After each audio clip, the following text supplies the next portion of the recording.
আসসালামু আলাইকুম রহমতুল্লাহি ওবরকাতুহ। প্রিয় দেশবাসী,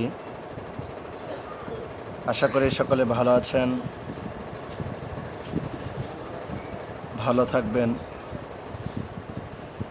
আল্লাহ আপনাদের সকলকে সবসময় ভালো রাখুক, এই কামনাই করি। আপনারা সকলেই সবসময় 5 ওয়াক্ত নামাজ পড়বেন, জিকির আজকার করবেন, বেশি বেশি ইস্তেগফার পড়বেন, দুরূদ শরীফ পড়বেন। আজকে আপনাদের সম্মুখে আমি যে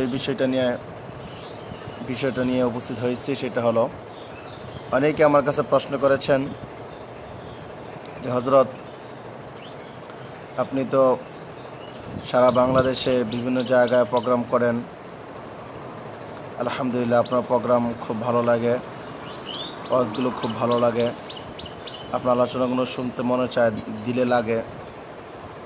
এবং আপনি যে একটা মিশন নিয়ে নেমেছেন, যে একটা প্রতিপাদ্য নিয়ে নেমেছেন, যে গল্প, কিচ্ছা কাহিনী মুক্ত বিষয়ভিত্তিক দরদ নিয়ে আলোচনা, এই যে একটা আপনার মিশন নিয়ে নেমেছেন, আশা করি আপনি এই মিশনে সাকসেসফুল হবেন। হযরত আজকাল তো বর্তমানে ওয়াজের ময়দানটা এমন হয়ে গেছে যে যে সমস্ত বক্তাদেরকে আনা হয় তারা এসেই ওই অনেক বর্ণনা দেওয়া শুরু করে, গল্প করা শুরু করে, উনি কীভাবে আসছেন, কে আসে বিষয়ে বলতে বলতে খুতবা দিতে দিতে এবং ভূমিকা দিতে চলে যায় 1-1.5 ঘন্টা, আর বাকি কিছু সময় হয়তো আধা ঘন্টা 15 মিনিট ওয়াজ করে, বিষয়ভিত্তিক কোনো আলোচনা নেই, যা মনে হচ্ছে তাই বলে। যাক, আলহামদুলিল্লাহ আপনি তো ভালো একটা উদ্যোগ নিয়েছেন, ভালো ওয়াজের ময়দানটাকে কলুষিত মুক্ত করার জন্য ভালো একটা প্ল্যাটফর্ম নিয়ে আসার জন্য চেষ্টা করতেছেন। আলহামদুলিল্লাহ আমরা আপনাদের জন্য দোয়া করি। এই সমস্ত ভাইয়েরা এমন কথা বলেছেন, আবদার করেছেন, সকলের প্রতি রইল আমার অন্তরস্থল থেকে শুভেচ্ছা অভিনন্দন।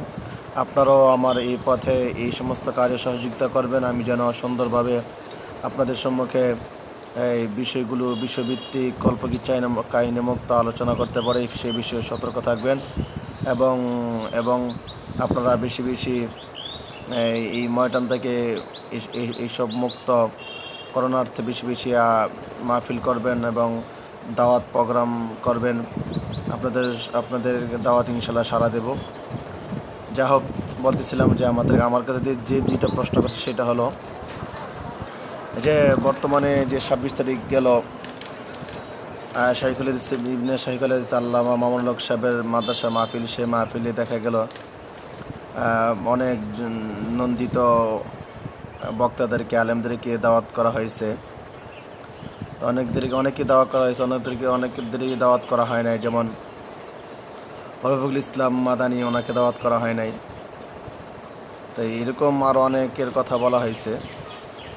তাই এর উত্তরটা হলো এই যে মামুনুল হক সাহেব উনি একজন শাইখুল হাদিসের ছেলে। ওনার মাদ্রাসা মাহফিল করেছেন। আসলে উনি যাকে মনে চায় তাকে দাওয়াত দিয়েছেন। বিশেষ করে হেফাজত ইসলামের আমির আল্লামা জুনায়েদ বাবুনগরীকে দাওয়াত দিয়েছেন। যেখানে ওনাকে দাওয়াত দিয়েছেন সেই জায়গায় আর অন্য কাউকে দাওয়াত দেওয়া হয়েছে কি হয়েছে না, এরকম কথা বলা, প্রশ্ন করা আমি মনে করে অবান্তর। তারপরে বলতেছি যে রফিকুল ইসলাম মাদানী সাহেব, উনি ভালো বয়ান করেন, উনি ভালো কথা বলেন। মামুনুল হক সাহেবের অনেক সময় অনেক প্রশংসা করেন। উনি অনেক বড় দিলের মানুষ, অনেক বড় মনের মানুষ। মানুষটা ছোটো হলে কিন্তু অনেক বড় মনের মানুষ। উনি চাচ্ছেন যে সবাইকে একত্রিত করে এই চলার জন্য। আলহামদুলিল্লাহ, ওনার এই ব্যাপারে আমি ওনাকে স্বাগত জানাই। তাই ওনাকে দাওয়াত দেওয়া হয় নাই, হয়তো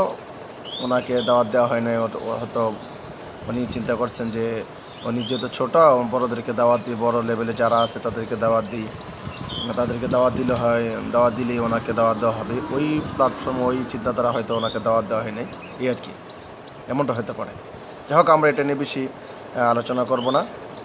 ওলামা ইকরামদের সবসময় আমরা শ্রদ্ধা করব, এইটা নিয়ে আর বেশি বাড়াবাড়ি করব না। দ্বিতীয় প্রশ্ন করেছিলেন যে বর্তমানে যে এই যে গিয়াসউদ্দিন আত-তাহেরি, যাকে সুন্নিয়তের খতিব বলা হয়, তিনি গিয়াসউদ্দিন তাহেরি নামে পরিচিত, ওনার ব্যাপারে যে বর্তমানে উনি যে কিছু কথা বলেছেন যে আল্লাহর দন রাসুলকে দিয়া রাসুলকে আল্লাহ গেছেন গায়েব হইয়া, রাসুলের দেন খাজাকে দিয়া রাসুল গেছেন গায়েব হইয়া, এই যে কথাবার্তা বলতেছেন এইটার ব্যাপারে কি বলবেন?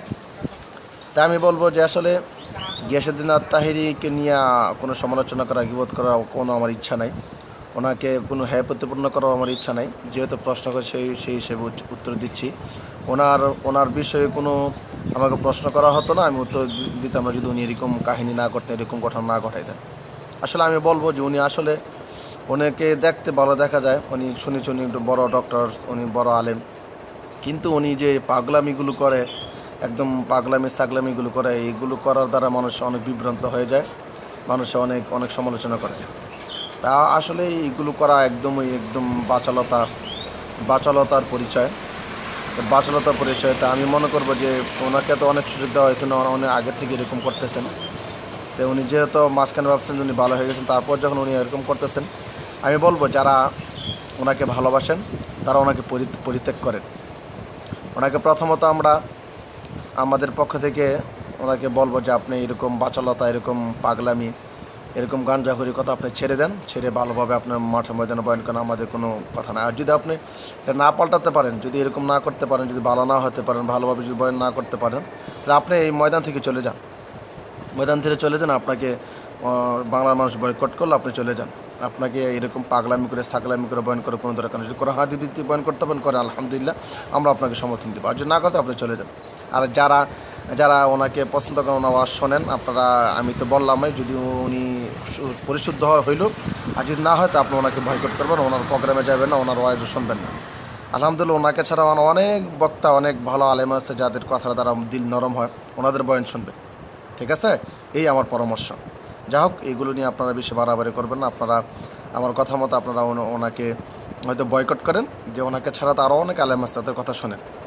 ঠিক আছে, এইটাই করেন, কারণ উনিকে অনেক সুযোগ দেওয়া হয়েছে, উনি ভালো হচ্ছে না। যা হোক, ওনাকে আপনারা পরিত্যাগ করলে ভালো হবে, বয়কট করলে ভালো হবে। তারপর যদি বয়কট করতে না পারেন, এই মুহূর্তে আস্তে আস্তে বয়কট করেন, আর ভালো যারা আলেম আছে তাদের বয়ান শুনেন। তা আল্লাহ পাক রব্বুল আলামিন যে দুইটা বিষয় আপনারা প্রশ্ন করেছেন, এই দুইটা বিষয় আশা করি আপনাদের বুঝাতে পেরেছি। আল্লাহ তাআলা আপনাদেরকে ভালো রাখুক, আমাকে ভালো রাখুক ইনশাআল্লাহ। আর এরকম যত প্রশ্ন জানার চেষ্টা করবেন, বলবেন, আলহামদুলিল্লাহ উত্তর দেওয়ার চেষ্টা করবো। আল্লাহ তাআলা সবাইকে ভালো করুক। আমার জন্য দোয়া করবেন যাতে আমি মুফতি আশরাফ হোসেন আমি আপনাদের খেদমত করে যেতে পারি, সারা বাংলাদেশের জন্য আপনাদের খেদমতে বয়ান করে যেতে পারি। আল্লাহ তাআলা আমাদের, আর যদি কোনো জরুরত দরকার পড়ে এই নাম্বারে কল করবেন, 01917 455659। আসসালামু আলাইকুম ওয়া রাহমাতুল্লাহ।